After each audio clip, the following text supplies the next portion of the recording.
الحمد لله والصلاة والسلام على سيدنا محمد وعلى آله وأصحابه أجمعين. الحمد لله والصلاة والسلام على سيدنا محمد وعلى آله وأصحابه أجمعين. أما بعد، فأعوذ بالله من الشيطان الرجيم. بسم الله الرحمن الرحيم. والذين كفروا بعضهم أولياء بعض إلا تفعلوه تكن فتنة في الأرض وفساد كبير. صدق الله العظيم. اللهم صل على سيدنا محمد النبي الأمي وعلى آله وأصحابه وسلم. اللهم صل على سيدنا محمد النبي الأمي وعلى آله وأصحابه وسلم. میرے معزز مسلمان بزرگوں، عزیز بھائیوں، اللہ رب العزت کا پیغام ہے کہ جن کے پاس ایمان نہیں اور جن کے پاس توحید کا پیغام نہیں، وہ تو اپنی مشکل گھڑیوں میں ایک دوسرے کا سہارا بنتے ہیں، اور وہ باہم دستے بازو کندھے سے کندھے ملا کر کھڑے ہوتے ہیں. الا تفعلوہ، مسلمانوں تمہارے پاس تو توحید کا پیغام ہے، تم تو اسلامی برادری کے رشتے سے جڑی ہوئی ہو، تمہارا تو ایک قبیلہ اور ایک برادری ہے، ایک مقدس رشتہ تمہیں تمہارا پیغمبر دے گیا ہے اسلامیت کا. اگر تم ایک دوسرے کا سہارا نہ بنے اور ایک دوسرے کی مدد کے لیے کھڑے نہ ہوئے اور ایک دوسرے کے لیے سچی خیر خواہی اور خیر اندیشی کا اہتمام نہ کیا، تکن فی الارض وفساد کبیر، پھر زمین میں بہت بڑا فتنہ اور بہت بڑا فساد برپا ہوگا.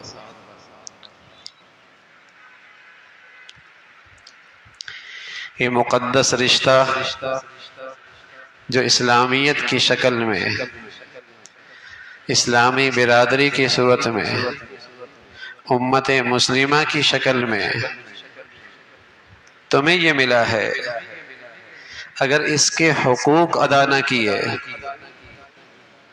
اور اس رشتے کا لحاظ نہ کیا، پھر دنیا کو فساد سے کوئی چیز نہیں بچا سکتی. رسول اللہ صلی اللہ علیہ وسلم نے ایک موقع میں فرمایا، من لم یہتم بامر المسلمین فلیس منہم، ومن لم یصبح ولم یمسی ناصحا للہ ولرسولہ ولامامہ ولکتابہ ولعامۃ المسلمین فلیس منہم. فرمایا جس کو مسلمانوں کی مشکلات اور مسائل کی فکر نہ ہو، اس کا مسلمان امت سے کوئی تعلق نہیں.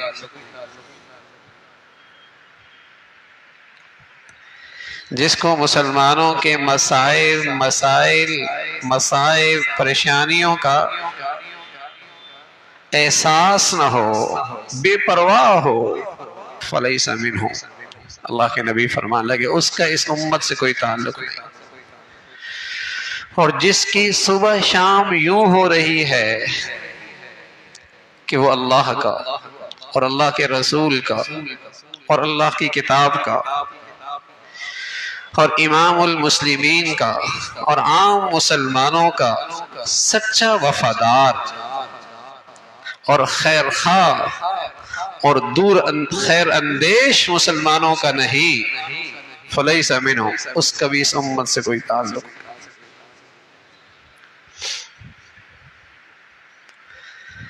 ایک طرف اللہ کا یہ ارشاد، ایک طرف نبی کی یہ ہدایت، اور کس طرح مسلمانوں نے اپنے اللہ اور اپنے رسول کا یہ ارشاد پس پش ڈال رکھا ہے.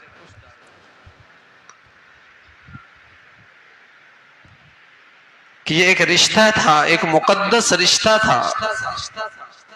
رسول اللہ صلی اللہ علیہ وسلم نے فرمایا المؤمنون کجسد واحد، اہل ایمان والے تو ایک جسم کی مانند ہے۔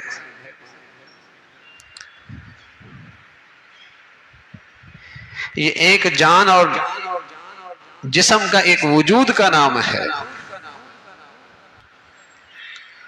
اور اس امت کے تمام افراد اس جسم کے اعضاء ہیں اور جوارح ہیں، اور جب کسی ایک عضو کو تکلیف ہوتی ہے تو تمام جسم اس درد اور تکلیف کو محسوس کرتا ہے۔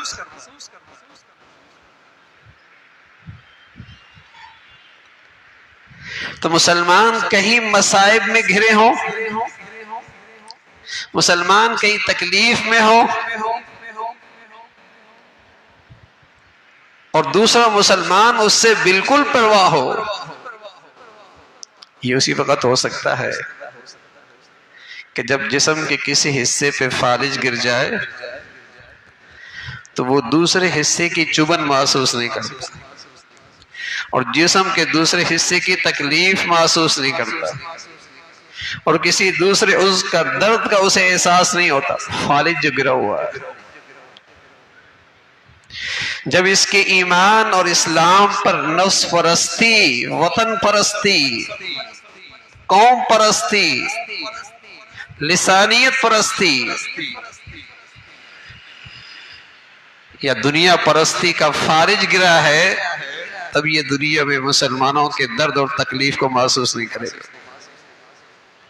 پھر اسے فکر نہیں ہوگی۔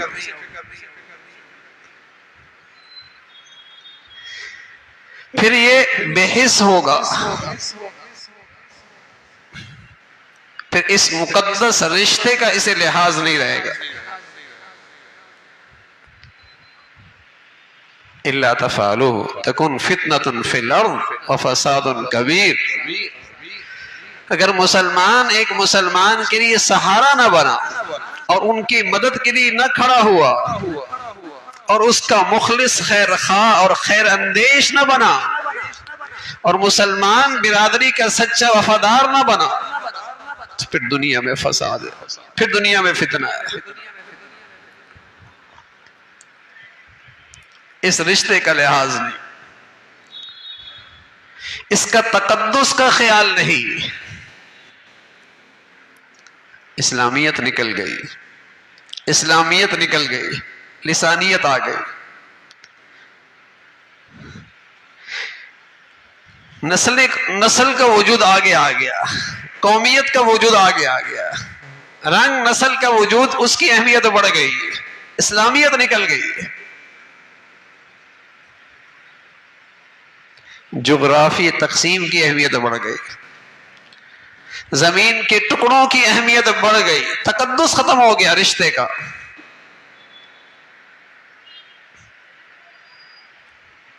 اللہ رب العزت فرما رہا ہے یہ اس امت کی پستی کا نام ہے، یہ ہے اس امت کی پستی۔ اس کی ایک قوت تھی، اس کی ایک طاقت تھی، اس کا ایک عروج تھا، اس کی ایک عزت تھی، وہ سب اس رشتے کی وہ دولت تھی۔ وَلَا تَهِنُوا وَلَا تَحْزَنُوا وَأَنْتُمُ الْأَعْلَوْنَ إِن كُنتُم مُؤْمِنِينَ۔ غم نہ کرو، ہمت نہ ہارو، غم نہ کرو، ہمت نہ ہارو، سر بلند تم ہی رہو گے۔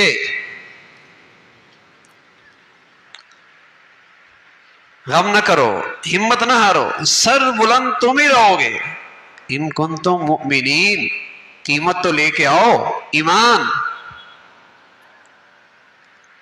یہ دولت تو دکھاؤ، ایمان۔ اس ایمانی رشتے پہ جو تعلق ہے مسلمانوں میں، اس کا اظہار تو کرو، پھر دیکھو تم کیسے سر بلند رہتے ہو۔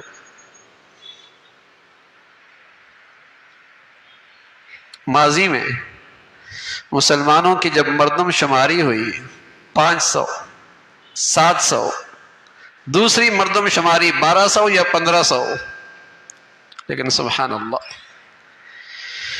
وہ تعداد تھوڑی تھی لیکن یکجان تھے، ایک جسم کی مانند تھے. اور دنیا نے دیکھا ایمان کی زندگی، اسلامیت کا رشتے کا لحاظ ایسا تھا کہ دنیا میں اس کی مثال نہیں. پھر جدم قدر اٹھاتے ہیں عزت کے اور کامیابی کے جھنڈے گاڑ دیتے. جدھر قدم اٹھاتے ہیں عزت کے اور کامیابی کے قدم اٹھاتے ہیں، وہاں عزت اور کامیابی کے جھنڈے گاڑ دیتے. ایمانی زندگی سے ایک انچ بھی دستبردار نہیں تھے. اسلامیت کا رشتہ سبحان اللہ، یہ مدینہ سے، یہ مکہ سے، یہ قریشی، یہ بنی امیہ، یہ فلاں قبیلہ، یہ فلاں تہذیب کا، فلاں علاقے کا، یہ فلاں قوم کا، لیکن مدینہ کی گلیوں میں یوں لگتے جیسے سب ایک ماں باپ کی اولاد ہے. بلال حبشہ سے تھا، سہیب روم سے تھا، سلیمان فارس سے تھے، کوئی کہیں کا کوئی کہاں کا، لیکن ایسا لگتا جیسے سب ایک ماں کی چھاتی سے دودھ پینے والے، ایک چھت تلے ان کی پرورش ہوئی ہے.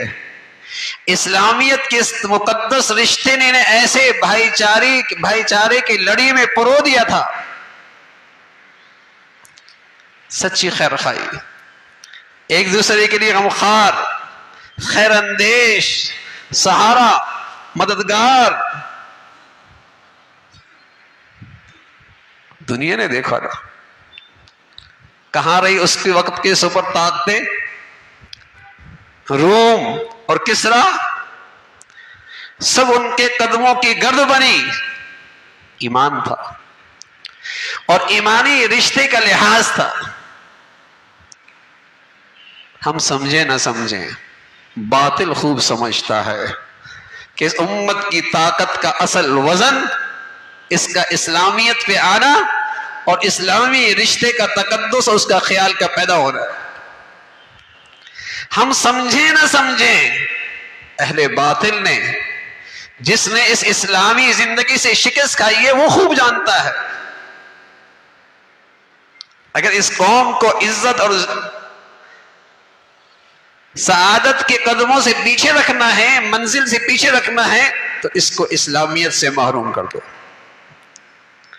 اور اس اسلامی رشتے کے تقدس سے محروم کر دو کہ ٹکڑوں میں بڑھ جائے، گروہ میں بڑھ جائے، تقسیم در تقسیم ہو جائے. تو رسول اللہ صلی اللہ علیہ وسلم کی طرف سے ہدایت ہے کہ من لم یہتم بامر المسلمین فلیس منہم. جس کو مسلمانوں کے مصائب کا، حالات کا، مصائب کی فکر نہیں، اس کا اس امت سے کیا تعلق ہے؟ ایسا بھی ہو سکتا ہے کہ سر میں درد ہو اور جسم کا بقیہ اعضاء اس سے بے پرواہ ہو. ایسا بھی ہو سکتا ہے جسم کا ایک عضو تکلیف میں ہو اور دوسرا اعضاء اور جوارح سکون سے رہے. ایسا کیسے ہو سکتا ہے؟ یہ مبارک رشتہ ہے میرے عزیزو. وہ اس مسلم کے بدخواہ ہیں، وہ اس امت کے دشمن ہیں، وہ مسلمانوں کو پستی اور ذلت کی طرف لے کے جاتے ہیں، جو مسلمانوں میں نفرتوں کا بیج بولتے ہیں، مسلمانوں میں تقسیم کو فروغ دیتے ہیں. وہ حقیقت میں اس امت کے دشمن ہیں، مسلمانوں کے عزت کے دشمن ہیں، وہ حقیقی بدخواہ ہیں جو رسول اللہ صلی اللہ علیہ وسلم کی اس مبارک تعلیمات سے مسلمانوں کو دور رکھتے ہیں. یہ تو ایک اخوت کا رشتہ مسلمانوں کے پاس ہے. اور سچ یہ ہے کہ اگر آج دنیا میں مسلمان کے لیے کھڑا ہوتا تو اسے کفار کے قدموں میں ذلیل اور رسوا ہونے کی ضرورت نہیں تھی. یہ بیکاری ان کے قدموں میں جا کے نہ بنتا، لیکن انہوں نے پہلے تقسیم کیا، ٹکڑوں میں تقسیم کیا، اور مسلمان اس نادانی میں وہ کرگ بیٹھا جو ان کی منشا اور چاہت تھی، اور آج وہ اسے ہر قدم پہ ذلیل اور رسوا کرتا. مسلمان اتنی بڑی طاقت روئے زمین پر، اتنی بڑی طاقت مسلمانوں کی نہیں تھی. اتنے زمین کے ٹکڑوں پہ جہاں ان کے ملکوں کے جھنڈے لہرا رہے ہیں، جو خزانے ان کے پاس ہیں، اس کا ماضی میں تصور نہیں تھا. لیکن ایسا ہے جیسے چھلکا ہو اور گیری نہ ہو، چھلکا ہو اور بیچ میں مغز نہ ہو. جسم ہے، مردم شماری میں، تعداد میں، گنتی میں مسلمان ہے، لیکن اندر روح نہیں ہے اسلامیت. اندر وہ ایمان کا مغز نہیں ہے، بے جان ہے، بے روح ہے، سر سے لے کر پاؤں تک لگتی نہیں یہ مسلمانیت کے سانچے میں ہے. یہ تو مسوقات مسلمانوں کے لیے دھبا لگتے ہیں، رسوائی اور شرمندگی کا باعث بنتے ہیں. تو اسلامیت، اسلام اور اسلامیت کا رشتہ، یہ اس امت کی اصل طاقت ہے، یہ اصل اس امت کا عروج کا قدم ہے. تو میرے عزیزو، جائزہ احتساب اپنی نبی کے اس ارشاد کا اپنی نظروں میں ہمیشہ اپنی نظروں کے سامنے رکھے کہ مسلمان وہ اپنے مسلمان بھائی کا خیر خواہ ہوتا ہے، جو اس سے بن پاتا ہے. اور کچھ بھی نہیں بن پاتا تو دعائیں تو کر سکتا ہے، بے چین ہو کے دعائیں تو کر سکتا ہے، اللہ کے سامنے گڑ گڑا تو سکتا ہے نا. میں آپ کو اللہ کے نبی کا ایک حدیث، ایک ارشاد سناتا ہوں. حضور علیہ الصلوۃ والسلام کے حذیفہ فرمانے لگے کہ اللہ کے نبی نے بتایا کہ اللہ کہتا ہے انا اللہ، میں اللہ ہوں، میں اللہ ہوں، اور میں بادشاہوں کا حاکم ہوں، وملک الملوک، اور بادشاہوں کا بادشاہ ہوں، اور ان بادشاہوں کے دل میرے ہاتھ میں ہیں. ان العباد اذا اطاعوا، جب یہ لوگ میری اطاعت کرتے ہیں تو میں ان کے دلوں میں نرمی، شفقت، خیر خائی مسلمانوں کے لیے پیدا کر دیتا ہوں. اور جب یہ لوگ میری نافرمانی کرتے ہیں، مجھے ناراض کرتے ہیں، تو میں ان کے دلوں میں سختی، غصہ ڈال دیتا ہوں. پھر یہ لوگ ان قوم پہ ظلم ڈھاتے، زیادتیاں کرتے. تو رسول اللہ صلی اللہ علیہ وسلم نے فرمایا اللہ کہتا ہے محض انہیں کوسنے سے کچھ نہیں ہوگا، محض انہیں کوسنے سے کچھ نہیں ہوگا. بات کس سے بنے گی؟ رجوع تو کرو میری طرف، متوجہ تو ہو میری طرف، کچھ معافی تو مانگ لو. اگر تم نے اپنی زندگی کا انداز نہ بدلا تو یہ عذاب کی شکل باقی رہے گی. جب دلی پر نادر شاہ نے دلی کو تاراج کیا اور اہل دلی پر ظلم و ستم کے پہاڑ ڈھائے، اس وقت کا اللہ والا حد عارف باللہ مدھر جانا رحمت اللہ علیہ فرمایا کرتے تھے. انہوں نے ایک جملہ کہا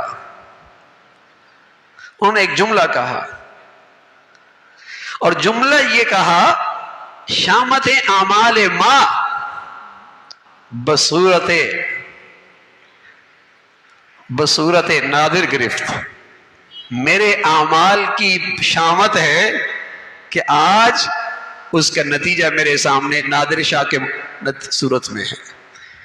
اس کی صورت میں آج اللہ نے مجھ پہ عذاب مسلط کیا ہے. تو بسا اوقات میرے عزیزوں ظاہری شکل کچھ اور ہوتی ہے، لیکن حقیقی اور باطنی اسباب وہ انسان کی بدعمالیاں ہوتی. قومی سطح پہ اللہ کی طرف رجوع ہو. تو میرے عزیزوں راستہ نجات کا، راستہ ترقی کا، راستہ حفاظت کا، راستہ عزت کا اسلامی زندگی میں ہے، اسلامیت کے اس رشتے میں ہے. اللہ رب العزت ہمیں نعمتوں کی قدردانی نصیب فرمائے اور اس مقدس رشتے کی حفاظت اور اس کا تقدس نصیب فرمائے. وآخر دعوانا الحمدللہ رب العالمین.